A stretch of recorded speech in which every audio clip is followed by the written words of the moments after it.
ever feel like there's a thief living in your mind, one that's constantly stealing your present moment, whispering all these disaster stories about things that haven't even happened? Well, today, we're going to pull back the curtain on that fear of the future. And we're not just going to talk about it, we're going to build a really practical, powerful toolkit of antidotes to help you take back control. So let's just start with a really important question. I want you to really sit with this for a second. Think about all that time you spend planning for every single worst-case scenario. What if it's not actually making you any safer? What if it's just making your world smaller? This is the core idea we're really going to dive into. So, here's our roadmap for today. We're going to quickly identify the problem, this thief in our minds, its programming, and the steep price we pay. But then, and this is the important part, we're spending most of our time on the good stuff, a powerful antidote toolkit filled with remedies you can start using immediately. Okay, part one.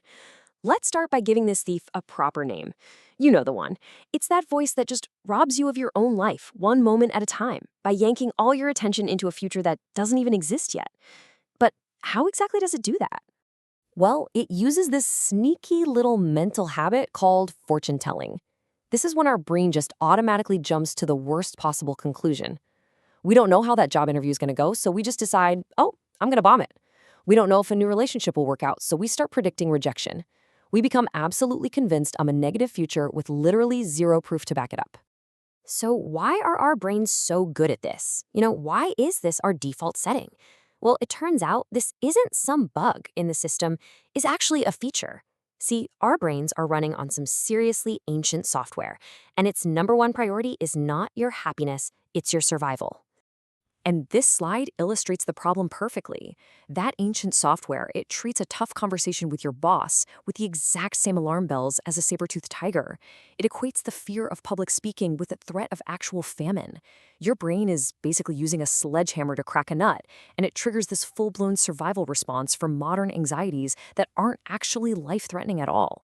This outdated software runs a little program we can call the fear machine. It all starts with a simple what-if thought.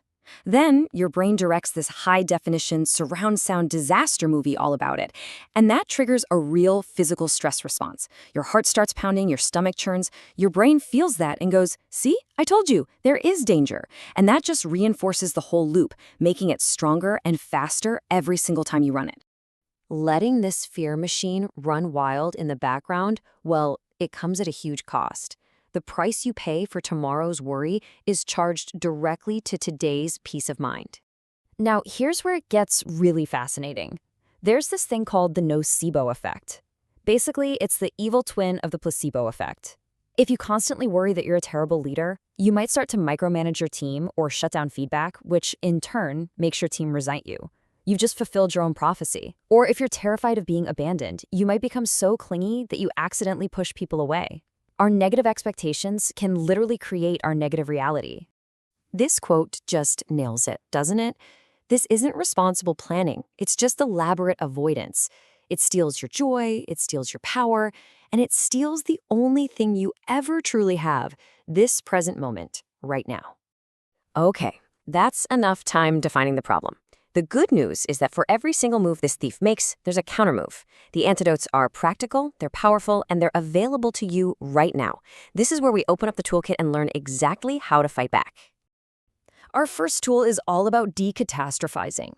Instead of letting your mind camp out in the worst-case scenario, I want you to actually map it out.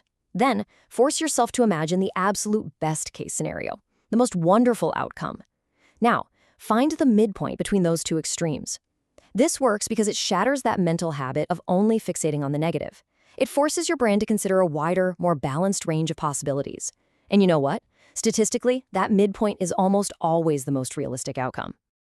Okay, let's move to our next remedy, which builds right on that last one. It's time to put your fearful thoughts on trial. So on one side, you've got the prosecution. This is your fear, and it's driven entirely by feelings. It presents all the what-ifs and all the emotional arguments. But on the other side, you've got the defense, and it's armed with reason and facts. The defense brings the hard evidence, the objective data, the historical proof. And when you actually weigh the emotional prosecution against the factual defense, you'll almost always find the case for fear just completely falls apart. So here's the crucial point. This right here might just be the most powerful antidote of all. The core fear isn't just that something bad will happen, it's that we won't be able to handle it. The true remedy, the real secret, is building this deep, unshakable trust in your own resilience. I mean, the psychologist and Holocaust survivor Viktor Frankl showed us that finding meaning is the ultimate anchor. He said we can find it in 3 ways: through our work and our creativity, through love and our connections with others, and, most importantly, through the attitude we choose to take, even in the face of unavoidable suffering. That inner freedom, that can never, ever be taken from you. This next tool is a total game changer. It's called mental rehearsal. Look, your brain is going to visualize the future anyway, so why would you let it endlessly rehearse disaster? You have to deliberately step in and take the director's chair. Instead of playing that horror film on loop, practice visualizing yourself successfully navigating the challenges. Ask yourself, what will it feel like when this all works out? And run that movie in your head. Feel the success. This literally builds new neural pathways for confidence instead of fear. And for an in-the-moment fix, when you're right in the middle of a worry spiral, here's your new 3-step emergency process. First, awareness. Just notice the fear. Name it. There's my brain doing that fortune-telling thing again. Second, redirection. Gently, without judgment, pull your attention back to right here, right now. What can you see? What can you hear? Just ground yourself. And third, action. Make your very next choice based not on that imaginary fear, but on your present values. It could be as small as taking a deep breath, or as big as finally sending that email you were afraid to send. Ultimately, you see, all of these tools, every single one of these antidotes, they all point to one fundamental truth.